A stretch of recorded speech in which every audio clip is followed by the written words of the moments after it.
So with this video, I'm going to take a bit of a different approach. It's going to be a bit of a longer form. Not too long, but I messed up a bit, so I've put two videos together to make a longer video. But to make up for that longer time, I am talking about something I'm a bit more passionate about. I've listened to an unholy amount of Frank Zappa when I've been doing this project, and hey, if you're working on something for this long, you need to distract yourself or find some way to get into that flow state to, make things come out a bit easier. And honestly, I just kind of want to gush about Frank Zappa. The guy means a lot to me, and his music is stupid and silly, but also clever and endearing. The flow of his music is like a scribble that just can't stay contained. Chaotic madness that is harnessed into a form of music that is almost alien, but also surprisingly human. The first thing I can think of about his music is there's a sense of syncopation, and syncopation isn't something that's used very much in modern music theory, or even when he was making music. And basically, what syncopation is, for those who don't know, is it's just a term to describe musical displacement, playing notes at irregular times and beats. It creates strange melodies, and it was a sound that was quite typically heard in the 20s and 30s on old 78 RPM records. We're talking jazz, big band, ragtime. Scott Joplin's Entertainer, perfect example of it. And this is what gives that old music that exotic quality about it. It has the beats and instruments played at different times. Sounds on paper like a terrible idea, but in execution becomes quite smart and brilliant. Composers and singers of this time worth checking out for those who care are people like Slim Lamar and the Southerners, who played Goofus, or Jelly Roll Morton, who played the Black Marsh Stomp. Honestly, go and check these people out. They may not be everyone's style, but they're worth checking out if you want to hear some new music, or some music that was recorded by regular people before the commercialization of music really took a hold in the mid to late 30s. One reason I like Zappa is the beauty that he incorporates so many different sounds and styles into his work. It throws you through a loop.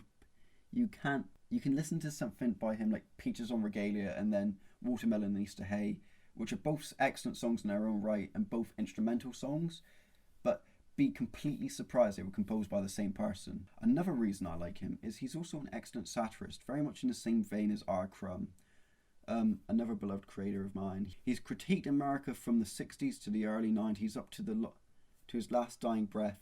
Everyone from the hippies and their free love and peace talk to the religious fundamentalists with their fire and brimstone. Americans accurately critiquing America is such a strange phenomenon to me because they're so close to this like bizarre land of crazy things, the surrealist kingdom, But that aside, his music just makes me a bit sick. There is no breathing room in a Zappa song. The instruments clash together into a scribble of sounds, as I've mentioned. A scribble that does not want to sit still for 2 seconds. It cascades, it falls, it swells, it implodes, not to mention the man played everything. And when I say everything, I ain't joking. Famously, he went on the Steve Allen show in the early 60s, just as he was taking off, and he plays a bicycle and has a small orchestra behind him, all playing similar strange, obtuse, like everyday items, like sinks and things like that, and making this bizarre sound. But it makes sound. It's amazing to think it does.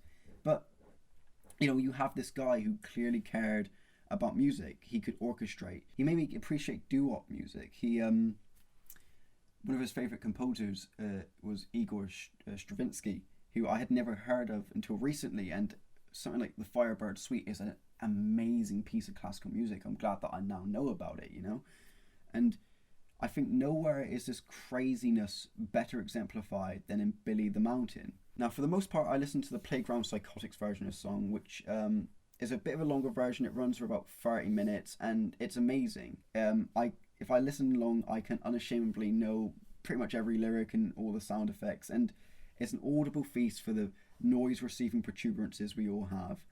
It's about a mountain and his little wife Ethel, a tree growing off of his shoulder.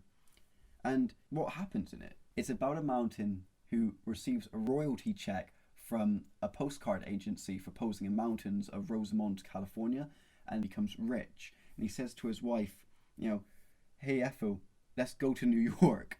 But because he's a giant mountain, he can't help but start destroying everything in his wake, and he just leads this endless path of destruction, and nothing is spared from Billy and Ethel's vacation.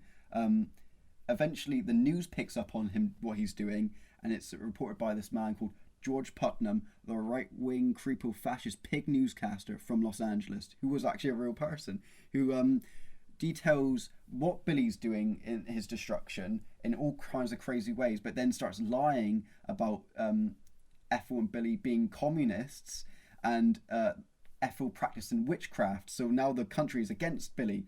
And then not long after, the government want to draft Billy to fight in Vietnam because he's such a destructive force. But Billy dodges the draft, and what's America to do but to ask for help from the one mortal man who can possibly put an end to this senseless destruction and save America herself. So they implore the help of none other, ladies and gentlemen, Studebaker Hawke.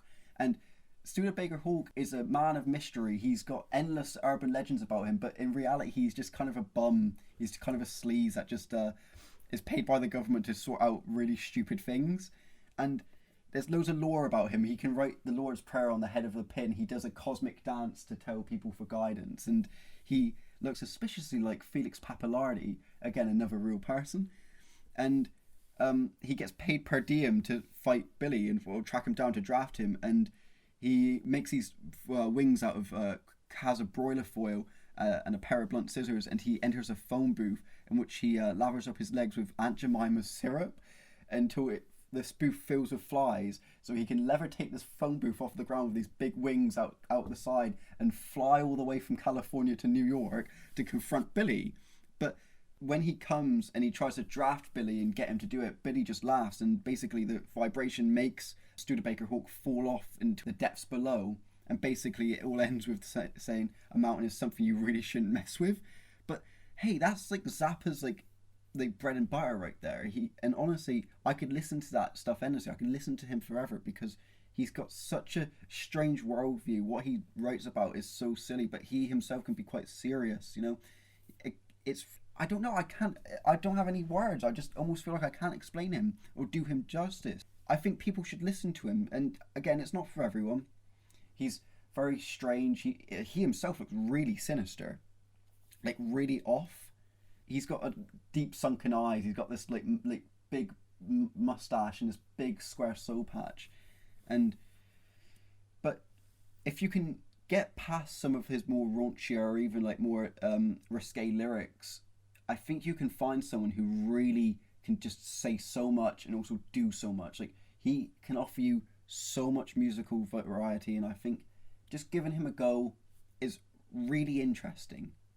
I'm not probably being the best salesman on this. Again, it's all rambly again, but it's so, to me, it's just good.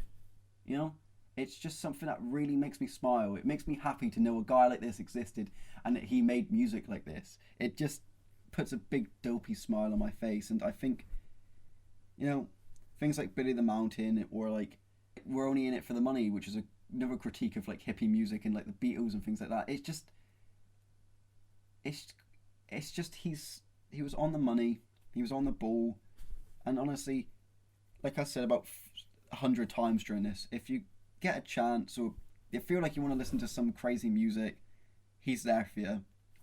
He's got so much music to listen to, and I hope maybe that we could all have a good conversation about him one day, but that's just wishful thinking, I suppose.